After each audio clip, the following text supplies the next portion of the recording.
Hola, buenas tardes. Dentro del marco del 16 Congreso de la Sociedad Española de Microbiota, Probióticos y Prebióticos, vamos a iniciar este simposium patrocinado por el Laboratorio Farmasierra sobre el papel emergente de los psicobióticos en el manejo del estrés y enfermedades relacionadas.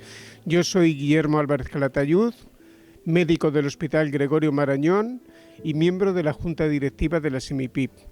Y van a dar esta charla coloquio entre los doctores Javier Santos Vicente, jefe clínico de gastroenterología del Hospital Universitario Vall d'Hebron, y la doctora Amanda Rodríguez Urrutia, psiquiatra del Servicio de Salud Mental del mismo hospital.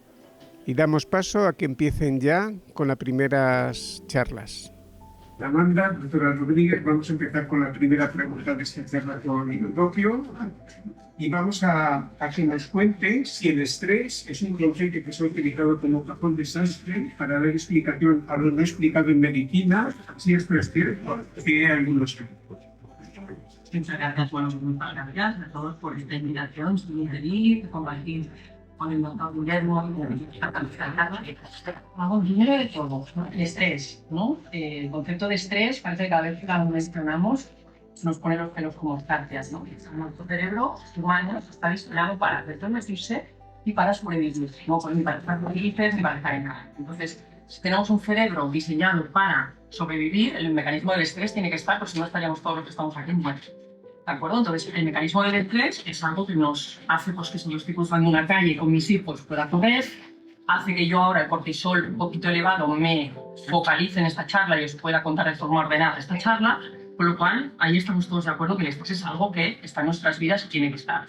El problema es que en el mundo actual estamos hipermentalizados, hiperemocionalizados, entonces se activa con demasiada frecuencia el estrés. Hace 2000 años era si nos comía el león o no, y hoy en día es esta persona me ha hablado mal, no estoy haciendo una charla buena, dejo a mis hijos en casa, mi madre llama a mis hijos, para decir no sé qué, eso, lo otro, o sea, es factores externos, ¿de acuerdo? Mucho más frecuentes que antes, que era simplemente me pueden matar, y el diálogo interno que tenemos, que es a veces mucho más estresante que lo externo. Lo que nos decimos a nosotros mismos, ¿no? Ese diálogo, ¿no? Absolutamente mentalizado y muy emocionalizado. Con lo cual, ese fenómeno, ¿no? De alostasis es me adapto al estrés y vuelvo a la recuperación, muchas veces no se produce, porque ese sistema de alarma no se apaga, ¿no? Es lo que tiene que pasar, entonces entramos en fenómenos de tacostasis y fracasa el sistema de adaptación al estrés, ¿de acuerdo? Entonces, bueno, yo creo que no hay que verlo como algo negativo, hay que pensar cómo lo gestionamos mejor, ¿no? Siguiente diapositiva, Javier. Y en este sentido, creo que hay que ampliar, ¿no? La manera en cómo nos adaptamos al estrés, ¿no? Que a día de hoy parece que estrés es ir al psiquiatra. Cuando me preguntabas, Guillermo, si han cambiado las cosas, yo creo que sí que han cambiado, ¿no? Porque cuando hay un síntoma de medicina que los médicos nos explicaban, lo enviaban al psiquiatra. Esto es del estrés, vaya esto al psiquiatra, al psicólogo. Eso tiene que cambiar, y ha cambiado porque la evidencia científica ya nos dice que el estrés daña al cuerpo, daña al cerebro. Y esto es algo muy importante, porque entonces si tú sabes que tu enfermo puede tener estrés y dañar al corazón, al sistema digestivo o a cualquier otro órgano, igual ya no le dices tienes que ir al psiquiatra, ¿no? No psiquiatrizas o psicologizas esa situación, sino que la evidencia científica dice que el estrés, tú como médico, como personal sanitario, tienes que saber que ese estrés va a dañar a la persona que estás atendiendo, lo que sea, y entonces tratarlo de otra manera, ¿no? Con lo cual yo creo que eso sí que ha cambiado porque la evidencia científica nos ha dicho que el estrés daña al cuerpo y al cerebro. Muy interesante tus apreciaciones, doctor Javier Santos. ¿Cuáles son esos mecanismos o mediadores fundamentales de la respuesta al estrés? Bueno, Amanda, si me dejas el puntero, gracias. Realmente, de manera muy resumida, los circuitos del estrés, podríamos decir que tenemos un circuito central y un circuito periférico. El circuito central tiene una parte que es esta que estamos viendo aquí, que es la parte, lo que se llama el eje hipotálamo hipófiso adrenal, ¿no? Que es donde se segrega inicialmente una molécula que es la corticotropina, que posteriormente libera el CRF aquí, y el CRF provoca en la médula suprarrenal la liberación del cortisol, que como sabéis es el principal mediador del estrés. Este circuito tiene múltiples ramas de feedback, positivas y negativas a lo largo no solo del propio eje, sino también en otras zonas del cerebro, de la corteza, del sistema mesolímbico, distintos territorios. Hay otra parte que es muy importante, que es esta que está aquí, que parte del locus ceruleus, que está en el tallo cerebral, y es la que segrega la noradrenalina, el eje simpato-adrenal, ¿no? A nivel de la noradrenalina realmente sabéis que la adrenalina y el cortisol son los dos mediadores fundamentales de la respuesta al estrés. Y después yo diría que hay una parte periférica, que es la que depende de la microbiota, la que hablaremos largo y tendido hoy. Las bacterias son capaces de producir enormes cantidades de neuropéptidos, ¿no? Y entre ellos, sobre todo, lactobacilos y bifidobacterias, pero hay muchas otras que producen adrenalina, por ejemplo, o noradrenalina, pero también neurotransmisores como la serotonina, como el GABA, como la dopamina, de los que iremos hablando a lo largo de la tarde. Y una pregunta para los dos. A ver, psiquiatra y gastroenterólogo, ¿qué enfermedades mentales y digestivas más frecuentes tienen relación con el estrés? Pues mira, las enfermedades más relacionadas con el estrés son la ansiedad, la depresión. Guillermo, aquí os hemos traído algunos datos que son bastante escalofriantes. Si os fijáis aquí, por ejemplo, en estos datos que os damos aquí, en el Reino Unido, ¿vale?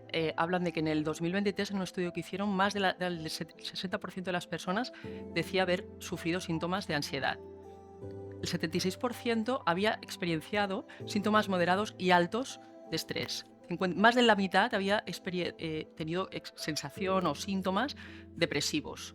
Aquí otro, del Instituto Americano del Estrés, en 2024, casi la mitad de los adultos reportaba mayores niveles de ansiedad que en el 2023. ¿Vale? El 68% de las madres se sienten estresadas en sus casas.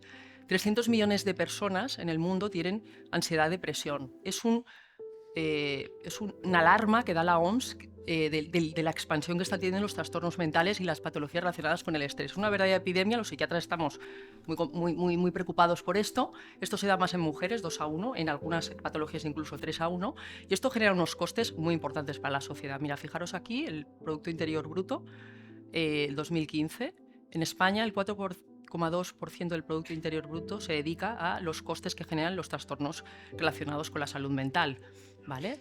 Si hablamos de cifras concretas, 240 billones de euros por año, ¿vale? Son los costes que se dedican en Europa a este tipo de patologías.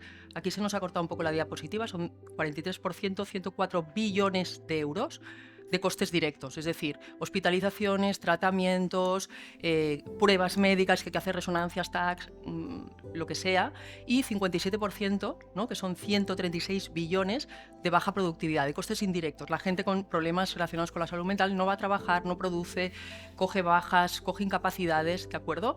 Y esto realmente es una carga, también para las familias. Pensar que los problemas relacionados con la salud mental también tienen un impacto sobre las familias que tienen que cuidar de esas personas que, llevadas al extremo, pues tienen ideación suicida, pueden cometer un acto autolesivo, con lo cual también impacta sobre las familias. Y esto es muy alarmante. Los psiquiatras estamos muy preocupados porque muchas de las patologías, por ejemplo, si nos centramos en la depresión, se están convirtiendo en resistentes. Es decir, los tratamientos farmacológicos que tenemos para estas patologías se están convirtiendo en resistentes, que es que tú das los fármacos que habitualmente se tienen que dar para esta enfermedad y no responden. 1 de cada 3 pacientes con depresión se cataloga de depresión resistente, con lo cual urgen tratamientos buenos, nuevas dianas, nuevas áreas, ¿no? Targets de tratamiento para esta situación epidemiológica muy importante. ¿Esto cómo lo veis vosotros como psiquiatras dentro de vuestra especialidad? Claro, nosotros estamos alarmados, Guillermo, porque realmente estamos viendo al final de a la medida que vaya, ¿no? progresando la charla, daremos un poco nuestra experiencia, ¿no? y posibles ideas de hacia dónde posiblemente podrían ir las cosas, ¿no? Pero urge un cambio de paradigma dentro de la psiquiatría, desde luego, pero nosotros pensamos también que dentro de la medicina hablamos de transdisciplinaridad y no interdisciplinar, multidisciplinaridad. Y esto es muy importante, hemos dicho al inicio, el estrés daña al cuerpo. Los psiquiatras hace muchos años que ya sabemos que el estrés daña al cerebro. ¿En qué áreas? Pues en áreas fundamentales, que todos entenderemos, son 4 básicamente: hipocampo, todo el mundo sabe, memoria, ¿no? Pues da trastornos y déficits cognitivos, ¿no? Córtex prefrontal, que es el que está aquí delante, que es el que nos dices, pues no estoy frontalizado cuando esta gente impulsiva que antes de pensar pues ya actúa, ¿no? Depresión y ansiedad. Hipotálamo, ¿no? El que empieza el eje hipotálamo hipófisis adrenal, lógicamente relacionado con un montón de trastornos mentales, déficits cognitivos y también de conducta, ¿no? Y la amígdala, todos sabemos que es el área cerebral del miedo, ¿no? Por antonomasia, la que gestiona las experiencias lucha-huida, ¿no? Y obviamente, como no podía ser de otra manera, relacionadas con los trastornos de ansiedad. Con lo cual ya sabemos que el estrés daña al cerebro y esto yo creo que hay que saberlo. Y a nivel de la patología digestiva, doctor Javier Santos. Bueno, pues no nos vamos a quedar atrás nosotros, ¿no?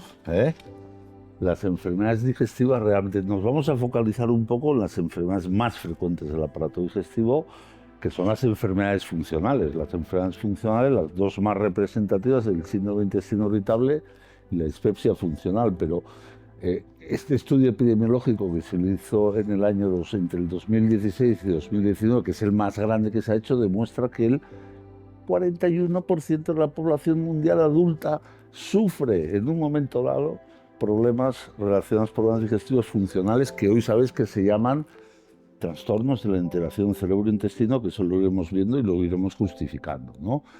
También tiene unos costes enormes que aproximadamente representan el 1% del Producto Interior Bruto de la mayor parte de los países en Europa. También afectan más a las mujeres y por desgracia se asocian con muchísima frecuencia con trastornos mentales como es la ansiedad y la depresión, lo que hace que estos trastornos sean más difíciles de tratar y más severos también, ¿no? Igual que ocurre en el caso de las enfermedades mentales, pues los tratamientos de los que disponemos, expresado por los propios pacientes, realmente no son satisfactorios ni para los médicos ni tampoco para los propios pacientes. O sea, necesitamos alguna salida. ¿Están estas enfermedades relacionadas con el estrés? Pues fijaos, esto es la prevalencia del síndrome de intestino irritable dependiendo del estrés ocupacional.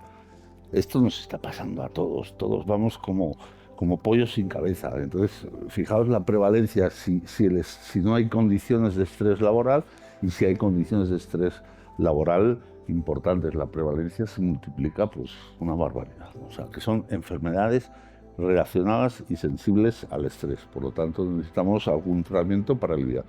Pero, hasta ahora, los médicos, y esto, si alguna vez he ido al médico, pues seguro que tenéis esta idea de que cuando el médico no sabe muy bien por dónde tirar, bueno, pues esto será por el estrés, ¿verdad? Que esto lo hemos oído todos, lo hemos oído todos.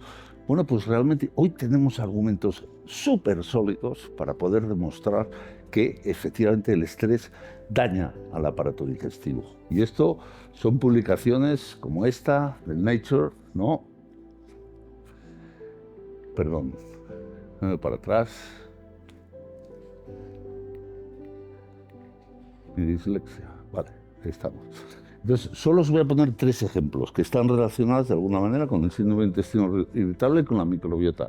Este estudio publicado en el año 2023 en la revista Cell, un pedazo de revista donde se ve que el estrés a través de la liberación de glucocorticoides y de la hormona CRH, que es la que os introducí al principio, son capaces de provocar alteraciones inmunitarias, inflamación, la liberación del factor de necrosis tumoral alfa y también inflamaciones, cambios motores en el intestino que se han podido reproducir luego en poblaciones con intestino irritable y en poblaciones con enfermedad inflamatoria intestinal.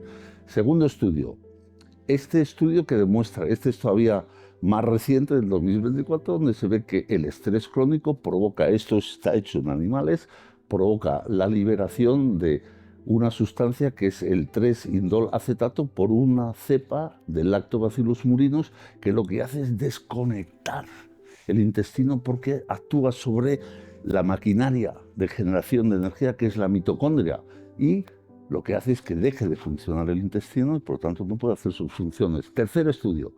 Este estudio, también publicado muy recientemente, indica que a través de las glándulas de Brunner, que son unas glándulas que están fundamentalmente en el intestino delgado, el estrés es capaz, mediante la activación de estas glándulas, de promover o no el crecimiento del lactobacilos. Y eso lo que hace al final es alterar el funcionamiento del sistema vagal. Por lo tanto, tenemos evidencias muy sólidas que nos indican que el estrés es un factor clave en el funcionamiento del aparato digestivo del sistema gastrointestinal.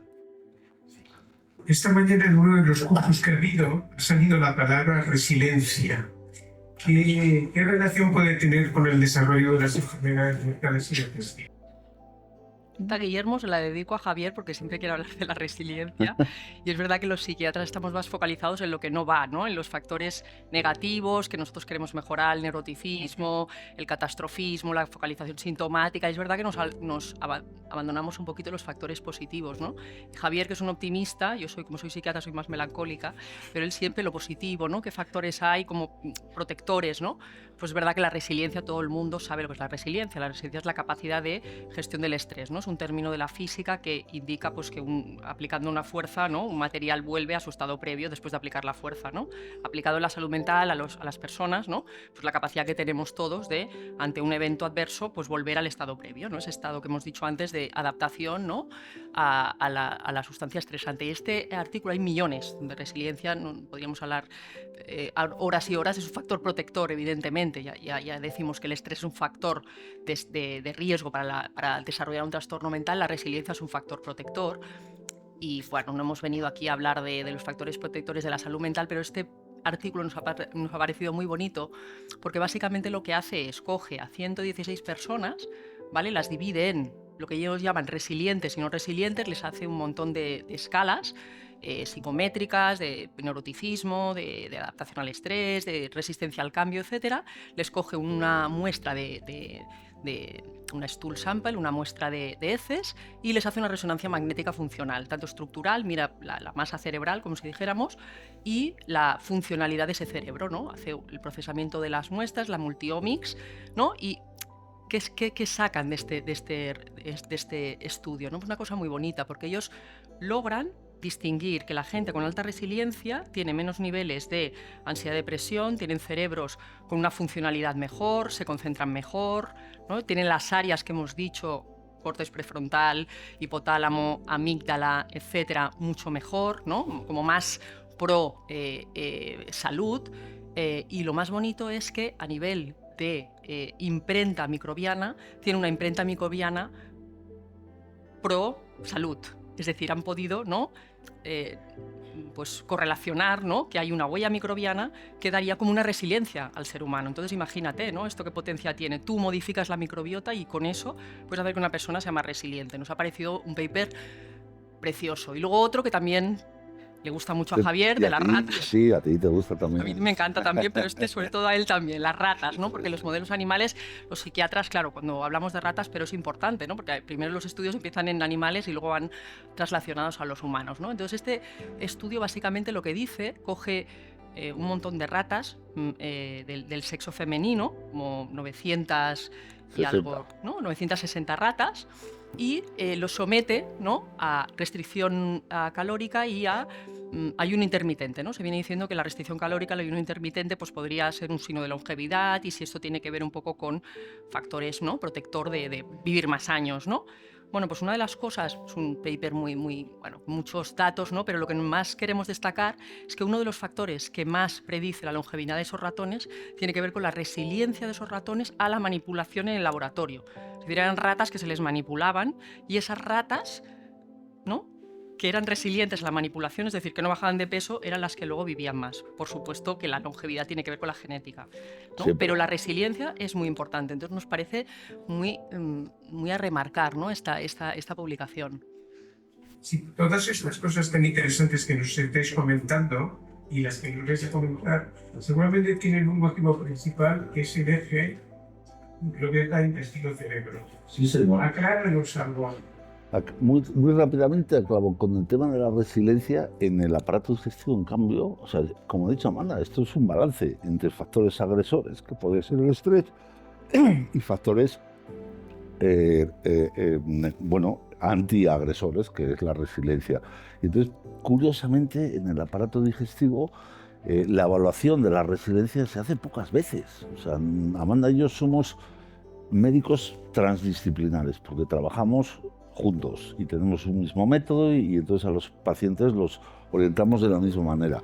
Por eso cuando yo detecto que hay algún paciente que puede tener un problema de estrés o de ansiedad que puede estar relacionado con el aparato digestivo, bueno, con el eje cerebro-intestino, pues entonces hacemos toda esta evaluación psicológica, psiquiátrica y le podemos ofrecer terapias para mejorar la resiliencia, que eso es lo que nos está haciendo, ¿no? Son enfermos que sufren mucho estigma social, porque es el tema de la defecación, es el tema del dolor. Pero ¿cómo le voy a contar yo a otra persona que me cago encima? ¿Pero cómo puede ser? Esto genera enormes estigmas para los pacientes, ¿no? Y entonces además es como si los demás les estuvieran observando. Muchas veces la familia más directa les está mirando y dice, pero eso te lo estás inventando. Bueno, en fin, no me enrollo más con esto y te respondo, Guillermo. Evidentemente, habéis oído hablar del segundo cerebro. ¿Y por qué es el segundo cerebro? Porque tenemos en el tubo digestivo ni más ni menos que el 70% de las células del sistema inmune. Eso es una barbaridad, ¿no?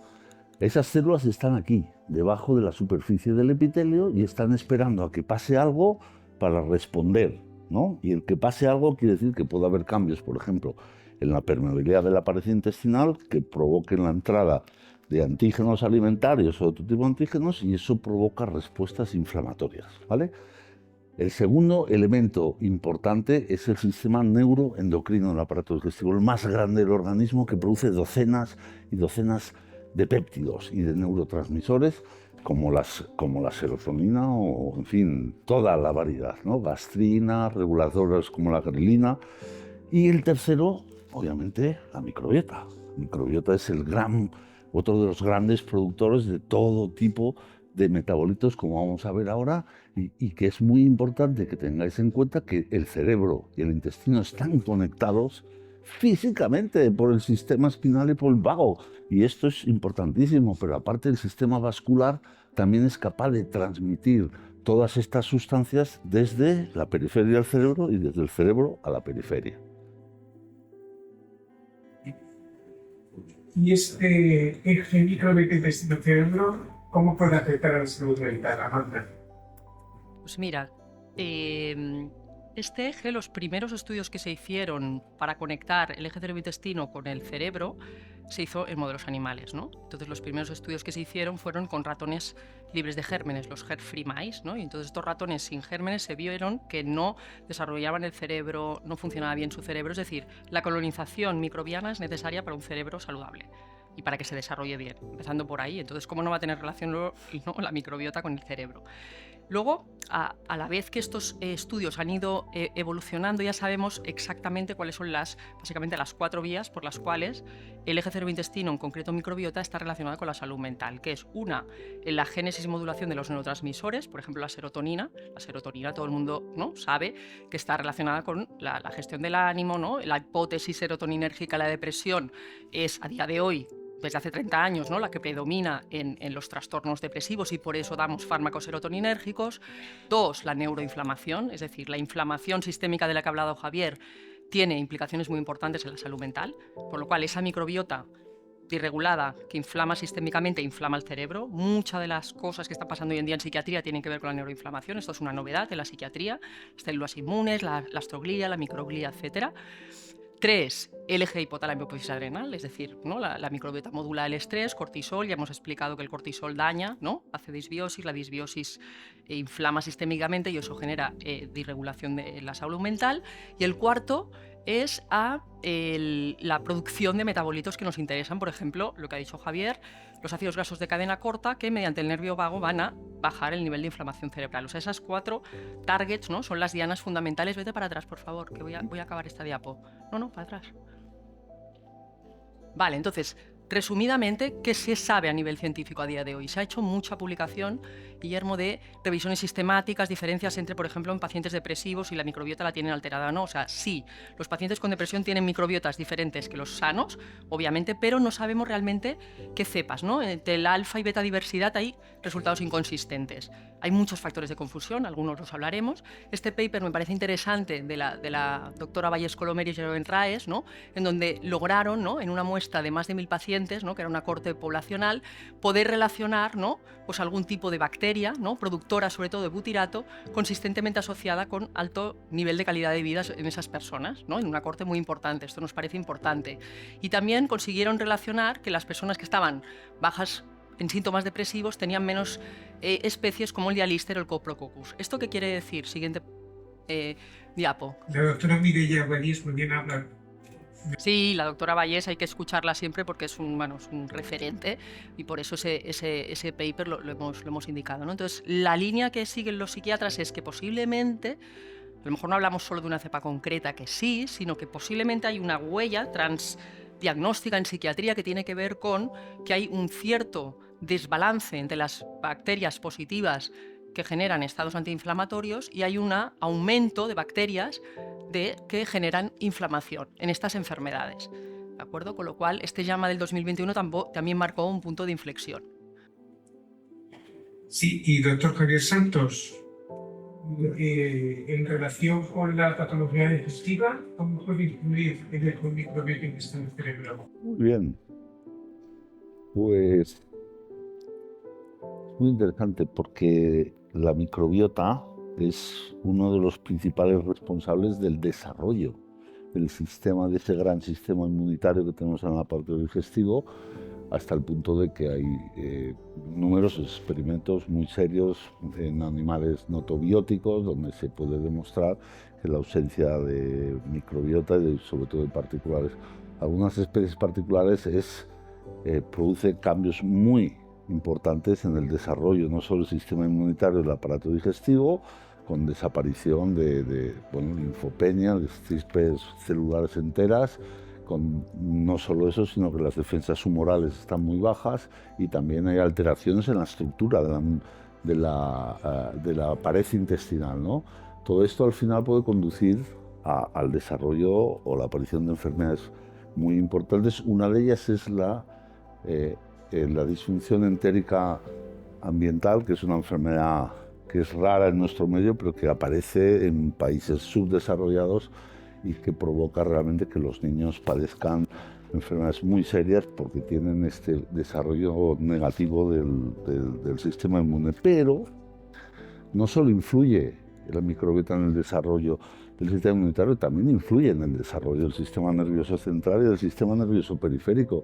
De hecho, el crecimiento del cerebro se produce sobre todo en los 2 primeros años de vida, y el consumo de glucosa del cerebro en estos 2 años es próximo al 70%, es decir, que las necesidades de la dependencia de la microbiota es muy elevada, ¿no? ¿Y cómo hace esto la microbiota? Pues fijaos, lo hace a través de la producción de alguno de estos 50.000 metabolitos que se cree que están produciendo. Son metabolitos que son como los ácidos grasos, que influyen en el apetito, en la secreción, en la energía, pero también la producción de ácidos grasos, de triptófano, neurotransmisores, en fin, una cantidad enorme de productos como las vitaminas y los lípidos que influyen prácticamente en todas las funciones del aparato digestivo y que además están presentes, como se demuestra aquí, en el líquido cefalorraquídeo. Eso de que es estéril, quizá no hay bacterias, pero sí que hay restos de bacterias, ¿no? Entonces, el intestino irritable siempre ha sido la enfermedad paradigmática en la que se han descrito numerosas alteraciones taxonómicas en la microbiota. Pero lo que es realmente importante, y eso lo hemos ido aprendiendo con el tiempo, con la investigación, es la integración, no solo de eso, sino de las funciones de la microbiota, lo que es la metagenómica, la metaproteómica, la metatranscriptómica, porque eso nos transmite una información muy valiosa. En el caso del intestino irritable nos dice que los pacientes están normalmente en una regulación al alza de enzimas, por ejemplo, involucrados en el metabolismo de la glucosa y de la fructosa, ¿no? Y en cambio tienen alteraciones en otras vías. Esto es el futuro, ¿no? Y también se ha demostrado, este es un estudio de nuestro grupo, que realmente el estrés agudo y el estrés crónico son capaces de cambiar la composición de la microbiota, en este caso de la microbiota del intestino delgado, y además probablemente de manera diferente en hombres y en mujeres. Y entonces, doctor Javier Santos, si modulamos la microbiota con el empleo de probióticos, que aquí llamaríamos psicobióticos, podríamos tener una solución para esto. La historia de los psicobióticos realmente es apasionante y un poco el motivo de esta charla o de este coloquio, es posicionar los microbióticos. Yo creo, si no os habéis leído, hay que leer esta tríada, estos 3 artículos seminales, ¿no? Porque aquí se explica un poco la historia de la microbiota, de los probióticos, ¿no? Pero ya a principios del siglo ya existían médicos y existían investigadores que ya decían que la locura, que la melancolía y el dolor de barriga estaban asociados a través de cambios de la microbiota. Parecía pues que era algo que no era sustancial porque le llamaban de diferentes maneras, pero luego aparece el señor Mechnikov, que todos conocéis, ¿no? Y algunos se aprovecharon de sus conocimientos para vender algún tipo de pastillas que eran para todo, iban bien para todo, y se aprovecharon un poco de los conocimientos, ¿no? Pero de aquí, que es principio del siglo, hasta aquí, que esto es el año 2013, pues es cuando realmente se empieza a utilizar la terminología de psicobióticos. Esto viene del grupo de John Cryan y Ted Diamond en la Universidad de Cork, ¿no? Que fueron los primeros que acuñaron este nombre y hablaron de la revolución psicobiótica, aunque ya previamente, en unos 10 o 15 años previos, ya había habido estudios, ¿no? Con diferentes tipos de bacterias que eran capaces de modular reacciones como el estrés, la ansiedad, etc. Permítanme que les haga mención a alguno de esos psicobióticos que son realmente interesantes. Uno de estos es la cepa de Bifidobacterium longum 1714 serenitas, que es uno de esos psicobióticos que están bien desarrollados, que parten de unos estudios preclínicos en los cuales, que son estos dos, donde se demuestra por este mismo grupo de Cork, se demuestra que la capacidad que tiene la administración de este probiótico, de esta cepa particular, en mejorar la respuesta al estrés y mejorar las respuestas cognitivas, ¿no? En estos animales que eran sometidos a diferentes modelos de estrés y que además las respuestas eran mejores que las que producían, por ejemplo, fármacos conocidos antidepresivos como es el escitalopram, ¿no? A estos estudios preclínicos, con buena lógica, le siguen los estudios clínicos. En este caso, un estudio en voluntarios sanos hecho por el mismo grupo, en el cual vuelven a demostrar con un modelo de estrés, en este caso es estrés por inmersión de la mano en agua fría, que es un modelo muy validado y muy reconocido, cómo la administración de la cepa 1714 serenitas es capaz de reducir la respuesta de ansiedad en respuesta a esta exposición y también reducir los niveles de cortisol en saliva, que como saben es la principal o una de las principales respuestas al estrés. Este es el último de los estudios con esta cepa que les quería mostrar, donde el profesor Paul Enck, otro reconocido investigador en Alemania, pues hizo otro estudio en voluntarios sanos para ver qué le pasaba en el cerebro cuando estresabas a estos pacientes y registrabas un poco en imágenes lo que ocurría. Pues lo que pudieron demostrar también es que la cepa podía producir una mejoría de la capacidad para manejar el proceso del estrés, mejoraba también la capacidad de estos voluntarios para manejar estas situaciones, mejoraba o disminuía el número de emociones negativas, ¿no? Y además aumentaba la energía, la capacidad vital. Hay otro tipo de psicobióticos, esta la quiero poner porque me ha cedido Yolanda Sanz, es una investigadora que todos conocen y que vendrá mañana también a hablar, y que ellos han hecho con el modelo con Christensen la minuta y otro tipo de modelo de estrés jerárquico, que es el social defeat. Han podido ver también pues, que disminuye la inflamación, disminuye la oxidación en el hígado, también en el corazón, y además altera o mejora, digamos, la respuesta intestinal y atenúa la respuesta también al estrés, disminuyendo los niveles de corticosterona.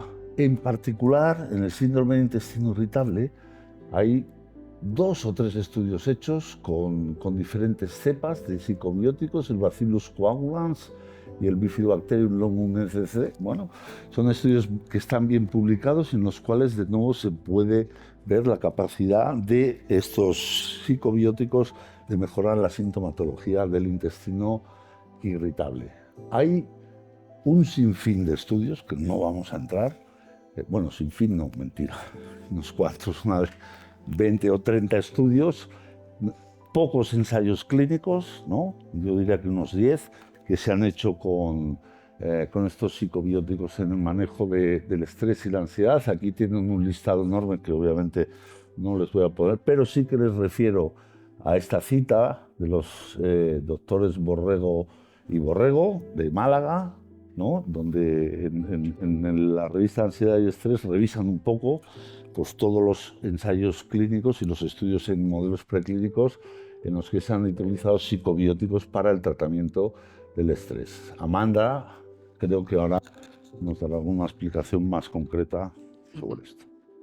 Hoy estamos hablando poco tú y yo, ¿eh? Sí. Doctora Amanda, la relación que tienen estos psicobióticos con la patología mental, el estrés. A ver, básicamente Javier ya ha contado un poquito cuál es el mecanismo por el cual un psicobiótico, ¿no?, puede impactar a nivel corporal en general, también cerebral, pero aquí me gustaría centrarme en concreto en lo que se sabe a nivel salud mental concretamente. Entonces, lo que sabemos a día de hoy de por qué un psicobiótico va bien en el campo de la salud mental, que como hemos dicho antes, una cosa es el estrés, todos los que estamos en esta sala tenemos el estrés y lo vivimos, y otra cosa es tener problema de salud mental. Esto es distinto, por eso yo me quiero focalizar un poquito en cuando ya entramos posiblemente en la salud mental, en todo el espectro, en síntomas leves a síntomas a lo mejor más graves. Y básicamente lo que dice la literatura es que estos productos, ¿no?, estas sustancias, lo que hacen es regular el eje hipotálamo-hipófisis adrenal, como no podía ser de otra manera, y monomodulan, es decir, bajan el nivel de inflamación sistémico y también la neuroinflamación, y inducen una mayor producción de compuestos farmacológicamente activos que básicamente los hemos nombrado, ¿no?, la serotonina, dopamina, ácidos grasos de cadena corta y un montón más de neurotransmisores que para los psiquiatras pues, es algo importante. Seguimos, Javier, ¿me la pasas, Sí, por perdona. favor? Estaba estresado. Entonces, hay un montón, vamos mal, hay un montón de literatura que tampoco tenemos tiempo de revisar. En salud mental se ha hecho bastante literatura, sobre todo en patologías más de ansiedad-depresión, más que en bipolares o esquizofrenia. Y como veis aquí, pues hay varias, ¿no?, cepas, ¿no?, varias tipos de, básicamente lo que dice Javier, ¿no?, bifidobacterias y lactobacillus, pero bueno, todos estos que tenéis aquí, Longum brevi-infantis, con cepas concretas, Cassiparacasa y Helveticus plantarum rhamnosus. Lactobacillus, bifidobacterias, básicamente es lo que se ha venido publicando en salud mental y psicobióticos. La siguiente diapositiva. Entonces, si aterramos un poquito en el campo, por ejemplo, de las enfermedades relacionadas con el cerebro, ¿no?, hay también Parkinson y otras enfermedades en este artículo que os recomiendo. Me he centrado en la depresión, ¿no? Fijaros la depresión, que es una enfermedad cada vez más prevalencia, un problema de salud que la OMS ya da como una emergencia casi. Fijaros un poco la patología de la depresión, ¿no?, la patofisiología. Hay unos factores genéticos, obviamente, no se deprime quien quiere sino quien puede. Que tiene que haber una vulnerabilidad. El estrés, por supuesto, es un factor de riesgo para debutar con un trastorno mental. El concepto de inflammaging, que no lo vamos a tocar mucho, pero creo que es muy importante y esto en psiquiatría va a cobrar mucha importancia. Vivimos cada vez más, con lo cual hay patologías relacionadas con la edad. El inflammaging en psiquiatría, la inflamación esta que se adquiere con la edad también está relacionada con el debut de enfermedad mental. Es una enfermedad crónica. Los efectos de los fármacos que damos para la depresión. No vamos a tener tiempo de ahondar en ello, pero sabemos que los antidepresivos tienen un potencial antimicrobiano. Hay mucha literatura actualmente que dice que posiblemente la suplementación con psicobióticos en los trastornos depresivos va a ayudar a que el antidepresivo revierta un poco ese efecto antimicrobiano. Es decir, que el propio antidepresivo lo que hace es que se tira piedras contra su tejado y que a la larga el enfermo es un concepto que se llama taquifilaxis, deja de tener efecto. Hace unos años decíamos, ostras, la gente que dice, ¿no? Que ahora de repente, doctora, esto no me hace efecto. Pues esto es verdad, se llama taquifilaxis, y una de las cosas que dicen es que esos antidepresivos están generando resistencia por ese componente antimicrobiano. Importante, porque estudiar el microbioma en estos enfermos, ¿no? Con que todos están medicados, pues es un hándicap, ¿no? Los factores psicológicos, trauma, etc. ¿Qué pasa? Ya hemos repasado las áreas cerebrales implicadas en estas enfermedades: córtex prefrontal, amígdala, hipocampo, núcleos del RAF e hipotálamo. ¿Qué genera? Degeneración sináptica, la plasticidad degenera, la neurotransmisión baja, la serotonina, ¿no? El 90% de la serotonina está en el tracto gastrointestinal, modulada por la microbiota, baja la neurogénesis, baja el BDNF, que es el factor neurotrófico cerebral, y el cerebro se daña, se neuroinflama. Síntomas, pues lo que comporta una depresión: irritabilidad, ansiedad, fatiga, no me concentro, no duermo bien, tengo ideas suicidas llevado al extremo, pierdo el apetito o tengo excesivo apetito, y la anedonia, ¿no? Falta de placer. Entonces, ¿cuál es el target de esos psicobióticos? Pues fijaros aquí, aumentan los ácidos grasos de cadena corta, aumentan los neurotransmisores, pues la serotonina, la dopamina, la noradrenalina, el 5-hidroxitristófano, el aumento del BNF, ¿no? Que esto va relacionado con esta disminución de la neurogénesis, bajan las citoquinas inflamatorias y aumentan las citoquinas antiinflamatorias, y también bajan el cortisol. Es decir, a día de hoy estos serían como los targets en donde los psicobióticos podrían ayudarnos con los enfermos con una depresión, y esto lógicamente pues tendría unos factores protectores, ¿no? Pues bajarían los síntomas tanto de ansiedad, de depresión, la hiperactividad del eje hipotálamo-hipófisis, bajaría la rumiación, los síntomas de estrés, la capacidad de memoria, ¿no? El 90% de los pacientes con depresión te dicen que no se concentran bien, ¿no? Y mejoras en el sueño. El 100% de los pacientes, no sé tú, Javier o Guillermo, cuando ves personas en la consulta, nadie duerme bien.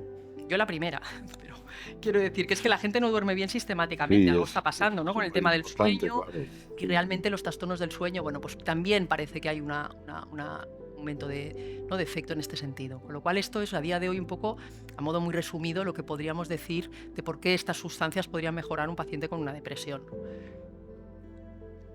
Y este es otro estudio también interesante, el Frontiers, que se publicó el año pasado, que también va en la misma línea. O sea, la hipótesis de cómo se disregula el eje cerebro-intestino en los enfermos con un problema depresivo es esa disbiosis que hemos dicho, que se puede haber generado por estrés, por ejemplo, eje hipotálamo hipofisadenal, disbiosis daña la barrera intestinal, como ha explicado Javier muy bien, y esto genera inflamación sistémica y neuroinflamación. ¿De acuerdo? Entonces, cómo esos probióticos están aquí modulando esta disbiosis que está descargando, ¿no? estos mecanismos intestino-cerebrales. Una cosa que no hemos dicho, Javier, es que estos mecanismos son cerebro-intestinales e intestino-cerebrales. Hay pacientes que empiezan por la barriga, por una gastroenteritis porque me fui a Marruecos, y acaban generando un daño mental, ¿no? Y enfermos que llevan desde los 20 años con crisis de pánico, cuadros depresivos. Pregunten algo. Sí, pero bueno, lo dejo ahí porque creo que esto es interesante. Vale. Entonces, si nos vamos a las guías, claro, en salud mental, vosotros ya vais avanzados, Guillermo, los pediatras, los gastroenterólogos, ya dais estas sustancias. Los psiquiatras no hay nadie que dé estas sustancias. O sea, yo soy un poco la ave raris, me miran un poco mal, dicen, ¿cómo vamos a cuidar la depresión con estas cosas, con el chucrut, con la dieta, con suplementos? Claro, entonces la CANMAT, bueno, ojo, la CANMAT, que es una guía que todo el mundo nombra cuando se habla de depresión y tal, bueno, pues la guía de la CANMAT ya nos nombra a los psiquiatras que podemos dar probióticos con un nivel de evidencia grado A, que no está mal, recomendado provisionalmente porque falta solidez, pero ya nos deja. Entonces, ¿qué pasa? ¿Por qué vosotros lo dais? Los psiquiatras aún tenemos... Está la guía CANMAT allí que nos deja darla. La siguiente diapositiva... Hay estudios, ensayos clínicos controlados, bien hechos, en donde nos dicen que a dosis correctas y en tiempo correcto, que la mayoría de los estudios nos dicen que son 8 semanas, que hay que darlo, adicionado, eso sí, posiblemente a un antidepresivo, estas sustancias mejoran de forma significativa. Siguiente diapositiva. Y esta es una de las últimas, hay muchas, esta es una de las últimas revisiones sistemáticas que se ha hecho de ensayos clínicos, que al final los médicos nos tenemos que basar por ciencia. ¿Qué dicen estas revisiones? Pues mirar que de 2 tercios de los estudios dan soporte con un nivel de evidencia moderada, no es baja. Bueno, pues si es evidencia moderada y estamos diciendo que cada vez hay menos tratamientos efectivos en psiquiatría, que los psicofármacos, hombre, pues algunos efectos secundarios dan, etcétera, etcétera, pues a lo mejor hay que pensárselo, ¿no? Es verdad, y esto es una crítica que a veces se nos ha hecho, ¿no? Hombre, ¿cómo vamos a tratar una depresión catatónica que necesita? Hombre, no estoy hablando del extremo. ¿no? Igual que tú, Javier, a lo mejor, o tú, Guillermo, en tu práctica clínica, pero hay más beneficio, le he moderado, pero bueno, a lo mejor es que hemos dejado que evolucione demasiado, ¿no? Esa enfermedad. El mecanismo antiinflamatorio es fundamental en todos ellos, eso se confirma. ¿Cuál de ellos? Claro, hay que ir a guías clínicas, seguramente, si hay tratamiento único complementario con los antidepresivos o los psicofármacos, no hay un único microorganismo y nos hace falta esto, ¿no? Consenso de expertos, guías clínicas, pero ya las hay. Hay un consenso de la Sociedad Española de Psiquiatría, ¿no? Y Neurología, que ya hizo un consenso hace unos años, las guías CAMMAT. Bueno, vamos avanzando, ¿no? Siguiente diapositiva. Bueno, y este lo podemos, de momento es un Lancet, pero va un poquito a la misma idea un poco de la modificación de la microbiota con todos estos mecanismos, ¿no? Que ya hemos repetido, la inflamación sistémica, la neuroinflamación, ¿no? Todo el tema de los metabolitos, ácidos grasos de cadena corta, ¿no? Todos los neurotransmisores. Me parece súper bonito pensar que la serotonina, el 90% está en el tracto gastrointestinal. Entonces yo creo que esto los psiquiatras lo tenemos que tener presente, ¿no? Sí, sí. Y hay otras maneras de modular la microbiota intestinal que es a través de la transferencia fecal. Las patologías digestivas sí haya un poquito más de evidencia, pero no sé si en enfermedades mentales la hay o la puede haber.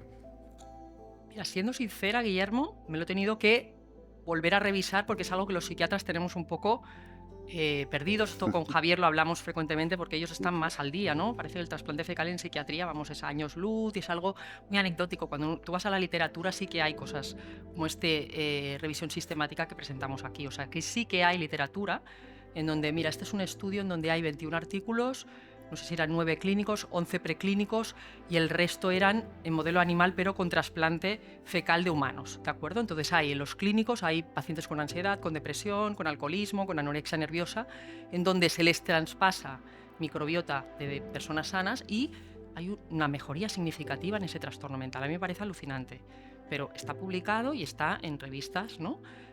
Con una evidencia científica importante, con lo cual yo creo que los psiquiatras nos tenemos que empezar a plantear en ese panorama en donde cada vez hay más evidencia de resistencias a los tratamientos que estamos dando, posiblemente los modelos etiológicos que teníamos hasta ahora, la hipótesis serotoninérgica de la depresión, tenemos que avanzar, fármacos nuevos, el glutamato, dianas de ese eje cerebro-intestino que parece que nos está costando empezar a utilizar, pero que tenemos que ir, la literatura científica nos lo dice.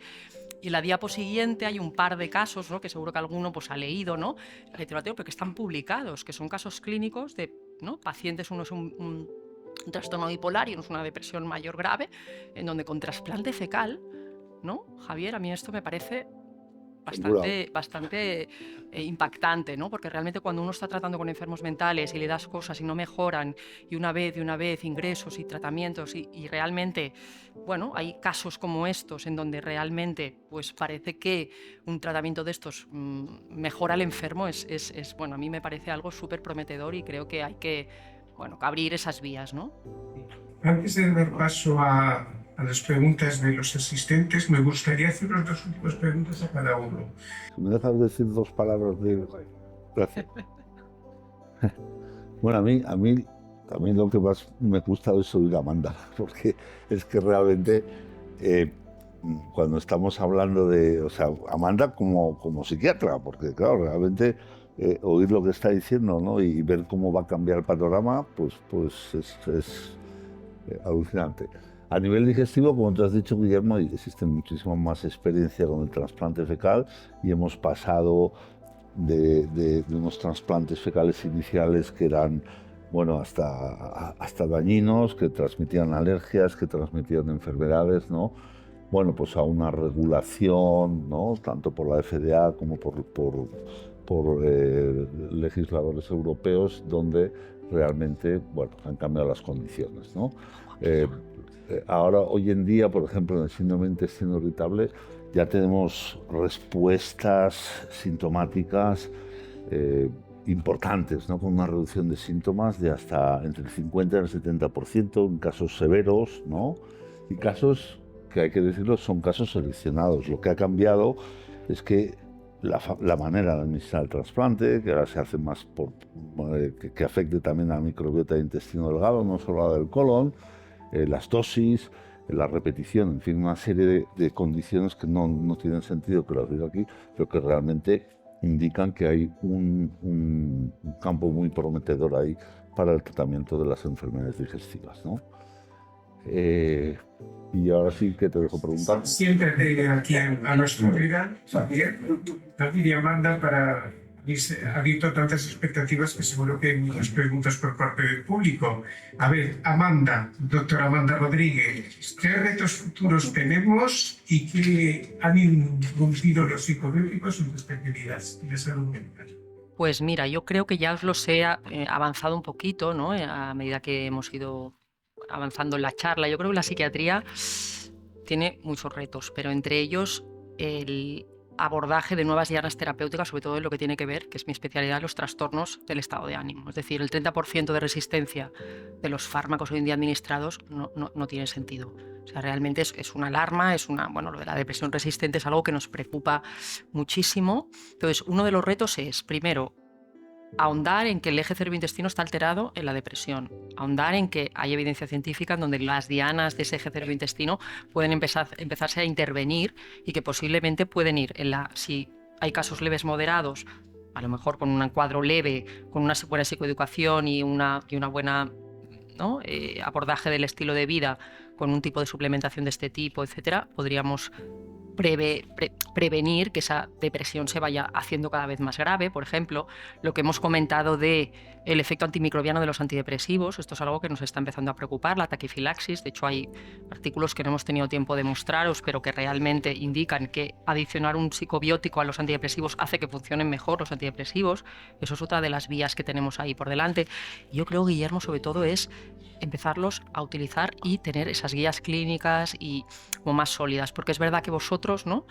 Bueno, ginecólogos, pediatras, gastroenterólogos, muchas especialidades ya dan los probióticos como algo normal, ¿no? Tú ves en el hospital, Javier, pues está en el plan, allí en el SAP del hospital. Sí, un psiquiatra a día de hoy da psicobióticos a sus pacientes. Vamos, es que son contados. Pero fíjate, es que a veces es cómo va toda la investigación, porque nosotros hemos, sin duda, en la parte de gestión se ha hecho más investigación, pero también Guillermo lo sabe perfectamente debido a que los estudios han sido con dosis diferentes, con cepas diferentes, en condiciones diferentes, con pacientes diferentes. Pues claro, haces un metaanálisis, que es una herramienta analítica que lo que te permite es comparar unas cosas con otras y te sale. Bueno, hasta hace poco, pues todos los metaanálisis, bueno, parece que sí, parece que tal, parece que cual, pero claro, como no es un buen análisis, ¿no? Yo creo que ahora se han desarrollado otro tipo de metaanálisis, que son los metaanálisis en red, que son más dirigidos, pues por ejemplo, a ver, para el dolor, o para la distensión abdominal, o para la diarrea, cuál es el probiótico, cuál es la cepa. Entonces tenemos que saber qué cepas son las más adecuadas, tenemos que saber qué dosis son las más adecuadas, tenemos que creer que los probióticos que se venden que tienen más ciencia detrás o ciencia detrás son los que tendríamos que utilizar. Hay mucha reproducción que no tiene ciencia detrás y por lo tanto yo creo que no es fiable, ¿no? Y en fin, aquí podéis ver un poco el desarrollo que podemos hacer en terapia microbiana, no solo trasplantes final, sino por ejemplo el hacer cócteles específicos, los paraprobióticos, los postbióticos, la terapia con fagos, probablemente hay muchas opciones de desarrollo en el futuro. Y a mí lo que me congratula es que después de los estudios de la microbiota humana, desde los primeros años del siglo XX, en estos últimos años, pues ya se están buscando herramientas terapéuticas que estén conectadas con la resolución de estos estudios, ¿no? Yo creo que esto es importantísimo. Tenemos muy poquito tiempo, pero no sé si dentro del público quiere hacer alguien alguna pregunta a nuestros ponentes.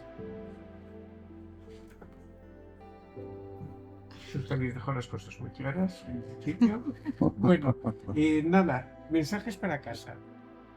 Bueno, pues yo, un poco a modo de resumen, yo me contentaría con que dentro del mundo de la salud mental empezáramos a utilizar este tipo de sustancias, que no lo viéramos como una cosa anómala de pseudociencia, de cosa que no tiene evidencia científica. Y me ha parecido muy interesante que estoy con Javier. Una cosa es la clínica y cuando hagamos investigación, fenotipar bien a los pacientes. Una de las cosas que está pasando hoy en día es que metemos peras con manzanas, por ejemplo, en pacientes depresivos. Por eso la ciencia, por ejemplo, en el uso de psicobióticos no está dando posiblemente la respuesta que deberíamos dar, porque metemos todo tipo de pacientes depresivos y cada uno tiene unas etiopatogenias diferentes. Entonces, yo creo que estas dos cosas serían... Por cierto, ¿tú crees que se puede implementar el empleo de psicobióticos o otras patologías mentales? Sí, sí, de hecho, por ejemplo, en autismo, se han hecho publicaciones en autismo sobre todo, ahora lo más en trastorno del neurodesarrollo, por ejemplo, en el hospital pues hay gente que está haciendo estudios sobre todo con el trastorno por déficit de atención e hiperactividad. En esquizofrenia, ¿no? Hay grupos también sólidos que están haciendo investigación o sea que sí que hay otros trastornos mentales implicados, sí. Javier. Bueno, los mensajes es que yo creo que el uso de los psicobióticos está emergiendo como una rama terapéutica complementaria y a veces única para muchas enfermedades del aparato digestivo, también enfermedades mentales, que es una terapia que es muy bien recibida por los pacientes, porque a los pacientes cada vez les gusta más que las cosas sean naturales, ¿vale? Aunque sean un poco más caras, pero yo prefiero bio que no nanoplásticos, y esta es un poco la tendencia actual, ¿no? Entonces la gente realmente está satisfecha con esta approach. Tú le tienes que ofrecer como médico, sea psiquiatra, sea gastroenterólogo, diferentes alternativas a los pacientes, ¿no? Y entonces ahí les puedes explicar, pues esto funciona, esto no funciona, esto funciona más, esto funciona menos, y el paciente tiene que participar en ese acto terapéutico entendiendo un poco las implicaciones. Esto tenemos que divulgar más todavía, Guillermo, tenemos que divulgar más porque realmente yo me imagino que en esta sala hay gente de todo tipo de background, ¿no? Y eso realmente es importantísimo, ¿no? Que la gente tenga capacidad crítica también para tomar sus propias decisiones. Me imagino que hay muchos aquí que os dedicáis también al tratamiento de las enfermedades y por lo tanto hacer toda esa masa crítica yo creo que es importante. Hay que leer mucho y hay que apoyar la investigación. Pues nada, solo me falta daros las gracias a estos excelentes ponentes por estas presentaciones y agradecer al Laboratorio Farmasierra porque siempre ha apostado por la evidencia científica. La prueba es que el preparado que tienen, ese psicobiótico que es el Bifidobacterium longum 1714, es una muestra de los estudios que hacen tanto preclínicos como clínicos el grupo de Cork que antes hablábamos y nada, y daros a todos las gracias por vuestra asistencia y nada, me ha parecido una charla coloquio fenomenal. A mí también. Gracias.